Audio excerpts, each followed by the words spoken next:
All right, all right. I believe that we are live. Hey, gang, this is Wesley Anderson here coming to you live from Houston, Texas.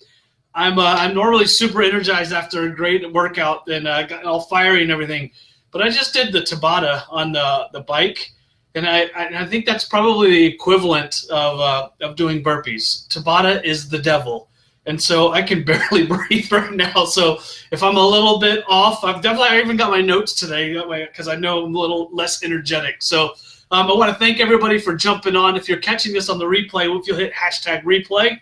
And let me know where you're calling in from. I'd love to say thank you. Jason Reagan, I'm going to hear it next time, brother. I want to hear you say live. Hey, Lisa Hester, good morning. I hope you're doing well across the pond.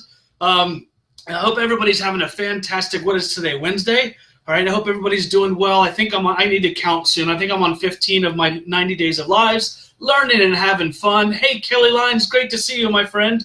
And just having fun and creating some value. As you know, my goal is to help you regardless of what profession. Dave Ives is the man. Dave, I just did Tabatas on the bike. Dude, I'm about to die.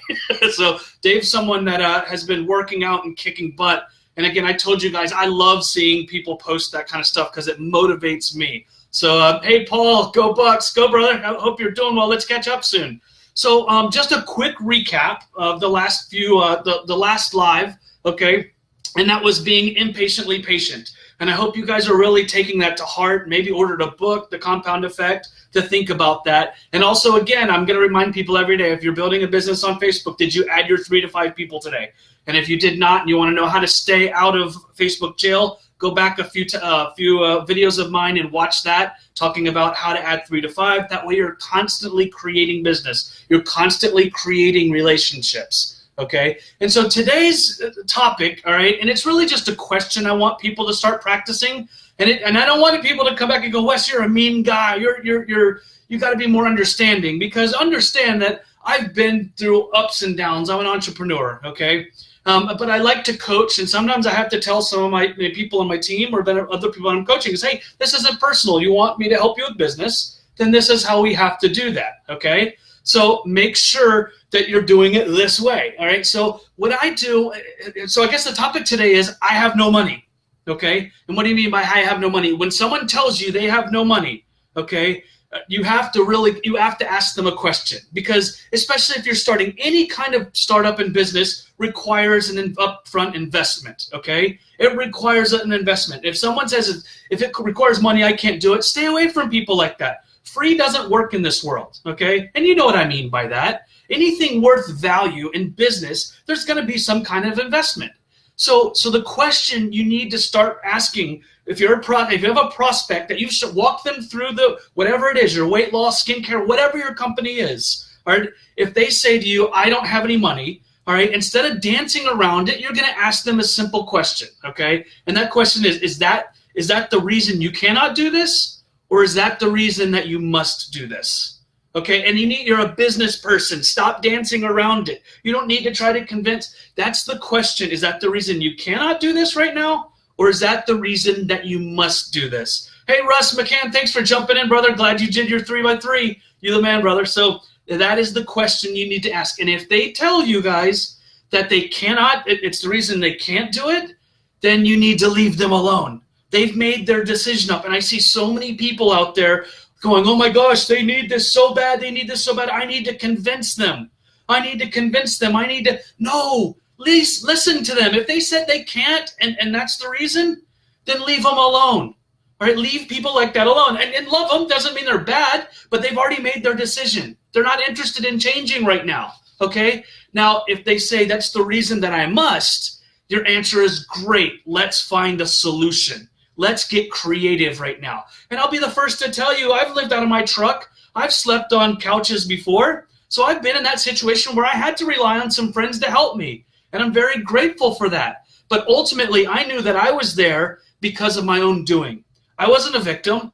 The reason I was down there was because of the actions that I made, or the choices that I made to put me in that situation.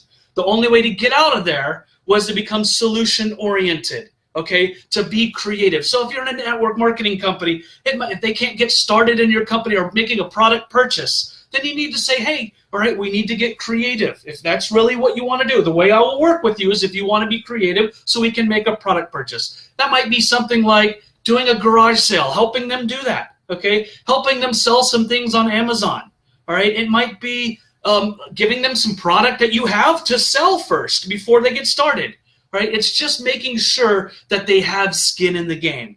All right, it's an investment, and that's a reality, and it's okay. Now, what I will ask you, okay, all right, what I will ask you is make sure no matter how much you love them, don't lend money to prospects. It doesn't work, and I'm not telling you, if you do it, that's on you, okay? But lending money to prospects doesn't work. You can work out solutions, and I love that. Humbling starting point, it doesn't mean we have to stay there. Exactly, Dave. All right, and like I said, I've borrowed, I've had to ask for help, all right, but we found solutions in order for that to work, okay? So the big difference is just to recognize, okay, that there are people that are that don't have money because they're in a bind and rough situation, because that happens to us all, okay?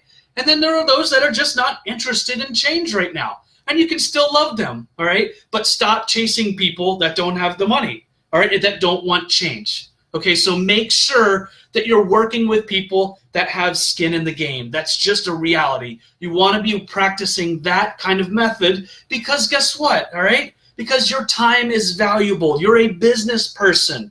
If someone doesn't want to have any kind of commitment or investment in that business, then you need to respect that, leave them alone, and respect your own time.